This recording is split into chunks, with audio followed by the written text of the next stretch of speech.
Hello to all my dear divine soul, स्वागत है आप सभी का। आज दोस्तों मैंने बहुत दिनों बाद मैं चैनलिंग कर रही हूँ क्योंकि काफ़ी बिज़ी थी और शादियों का सीज़न चल रहा है तो उसमें बिज़ी थी। लेकिन दोस्तों इसी बीच में आपको पता है चैनलिंग यूनिवर्स देते ही देते हैं जो उनको देनी होती है, और जो भी डिवाइन फेमिनाइन या डिवाइन मैस्कुलिन की तरफ से जो भी उनकी एनर्जी होती है वो मिलती ज़रूर है। तो एनर्जी की अगर बात करें तो 11-11 पोर्टल चल रहा है।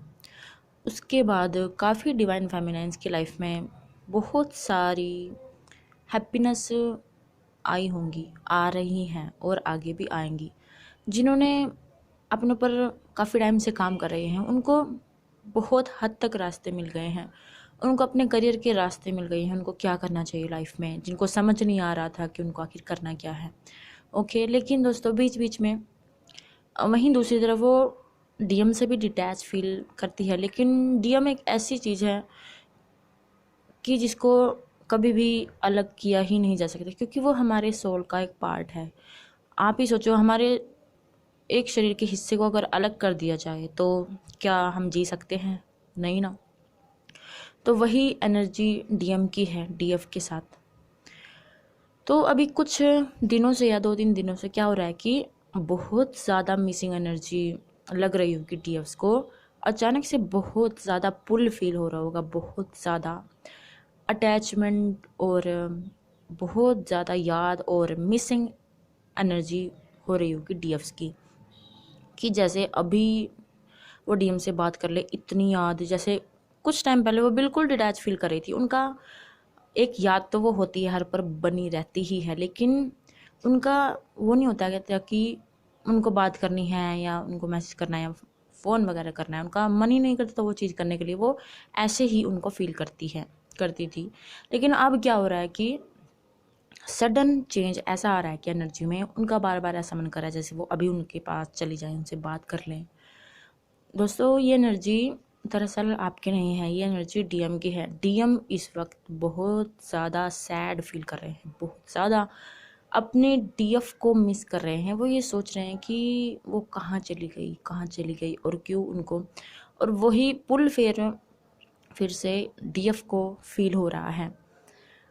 और मैंने बहुत सारे साइंस भी देखे लगातार। 222 की सिंक्रोनिसिटी बहुत ज़्यादा, और 1111 या न्यू बिगनिंग की सिंक्रोनिसिटी एंजल नंबर बहुत ज़्यादा दिख रहे हैं, और बटरफ्लाई और फैदर्स लगातार एक साथ सारी चीज़ें आ गई हैं, जैसे सब कुछ मिलने वाला है। बहुत कुछ डीएफ्स को मिलेगा और उनको मिल भी गया है। और दोस्तों एक साइन मुझे ऐसा मिला जैसे हम कहीं जा रहे, सोचो शादी में ही जा रहे थे। ओके, तो रास्ते में अचानक से सिंक्रोनिसिटी भी मिली और तभी एकदम से नज़र गई मिस यू लिखा हुआ था किस चीज़ पर, मिस यू। और उस टाइम एनर्जी भी कुछ ऐसी ही हो रही थी। वो साफ तौर पर एनर्जी डीएम की है। डीएम इस वक्त बहुत ज़्यादा सैड फील कर रहे हैं, बहुत ज़्यादा रो रहे हैं, और कुछ डीएफ्स की इस वजह से पर्जिंग भी हो रही होगी। बहुत ज़्यादा डीएफ्स रो रही होंगी। दोस्तों अगर आपको रोना आता है तो आप रोइए, क्योंकि इस वक्त मैं भी इमोशनल हो रही हूँ।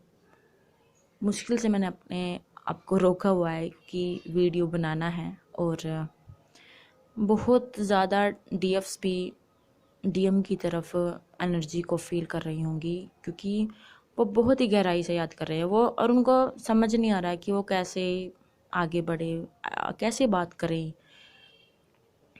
तो दोस्तों आपको क्या करना है, आपको ये चीज़ टाइम पर छोड़ देनी है, क्योंकि आपने एक्शन बहुत ले लिए, आपको कोई एक्शन नहीं लेना है। एक्शन तो अब डीएम को ही लेना है, वो ही लेंगे, क्योंकि उनकी सोल लेवल की अवेकनिंग चल रही है। क्योंकि जब आपकी अवेकनिंग चली थी उस टाइम पे आपको एनर्जी यानी याद वाली बहुत ज़्यादा आती थी, हद से ज़्यादा आपको वो एनर्जी आती थी। आप उस टाइम पूरे तरीके से ऑब्सेशन की एनर्जी में थी, डीएफ्स उस टाइम होती थी। उस टाइम उनको इतना पता भी नहीं था कि एक अवेकनिंग भी हो रही है, यानी नया रास्ता हमारी लाइफ का खुल रहा है, और वही हाल डीएम का हो रहा है। इस दौरान मैं कोई चैनल सॉन्ग तो नहीं दूंगी, क्योंकि दोस्तों अगर चैनल सॉन्ग आपको दे दिया तो आप सभी रोने लगोगे, क्योंकि वो चैनल सॉन्ग इतना सैड है कि आप सभी रोने लगोगे। तो मैं आपको ऐसे ही बता रही हूँ कि बहुत ज़्यादा डीएम मिस कर रहे हैं सैड एनर्जी। अगर ये एनर्जी रेजोनेट हो रही है आप लोगों के साथ, तो ये डेफिनेटली आपके डीएम की है, ओके। लेकिन अगर जिनके साथ नहीं भी हो रही है, जो अच्छी एनर्जी में है, वो अच्छी बात है आपके लिए। आप ये मत सोचना कि ये एनर्जी मेरे से रेजोनेट क्यों नहीं हुई।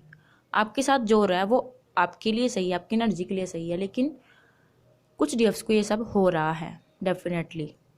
और दोस्तों, आपको पीछे नहीं जाना है। कुछ डीएफ्स ये भी सोच रही होंगी कि अब हम क्या करें इस ज़िंदगी का, किसके लिए हम अपने आप को सही रखें। लेकिन आपको सेल्फ लव नहीं खोना है। अभी देखिए दोस्तों, किसी एक हाई एनर्जी वाले इंसान को हम देखते हैं तो उससे हम भी प्रभावित होते हैं, लेकिन एक लो एनर्जी वाले इंसान को हम देखते हैं तो उसको देखकर सब सैड ही होते हैं और उसके पास कोई जाना भी नहीं चाहता। लेकिन जो हाई एनर्जी का इंसान होता है उसके पास सब जाना चाहते हैं। इसलिए आपको हाई एनर्जी का इंसान बनना है, क्योंकि आपके अंदर बहुत सारी चीज़ें छिपी पड़ी हैं जो आपको निकालनी हैं। और आपको पीछे तो जाना ही नहीं है। जब यहाँ तक पहुँचे हो तो पीछे नहीं जाना, आगे ही आगे बढ़ना है। आपको बहुत कुछ अचीव करना है। अपनी और चीज़ों को निखारिए, अपने आप को निखारिए, देखिए। और बिल्कुल भी सैड नहीं होना है। अपने आप को इतना स्ट्रोंग बनाइए। बस आप जिस दिन आप यूनिवर्स से यानी ईश्वर से कनेक्ट हो गए तो आपको कोई भी नुकसान, कुछ भी चीज़ आपको कोई भी चीज़ आपको छू भी नहीं सकती, ओके। क्योंकि जिस दिन आपके ना उस ईश्वर के लिए आपको रोना आ गया ना, उस ईश्वर से आपको प्यार हो गया, फिर आपको बहुत कुछ समझ में आ जाएगा। अभी क्या होता है कि जो लोग ईश्वर के प्यार में होते हैं ना, जब वो ईश्वर की कोई बात भी सुन लेते हैं ना, तो वो झरझर उनके आंसू बहते रहते हैं। ईश्वर से इतना प्यार होता है। ईश्वर का प्यार बहुत पावन होता है, बहुत अद्भुत होता है दोस्तों। जिस दिन आप उस एनर्जी में आ गए तो समझ जाइए कि आपका संबंध उस भगवान से, उस यूनिवर्स से, उस गॉड से जुड़ चुका है। अब आपको किसी चीज़ की चिंता करने की ज़रूरत ही नहीं है। और वही आपको आपके डीएम को भी रास्ता दिखाएंगे और आपको इस जर्नी में सक्सेस दिलाएंगे, ओके दोस्तों। तो आप अपना इनर वर्क अच्छे से करते रहिए, उसको कभी मत छोड़ना। उसको अपनी ज़िंदगी का एक रूटीन बना लो। ईश्वर के साथ अपना संबंध बना लो। सारे संबंध अपने आप अच्छे हो जाएंगे, okay. God bless you all.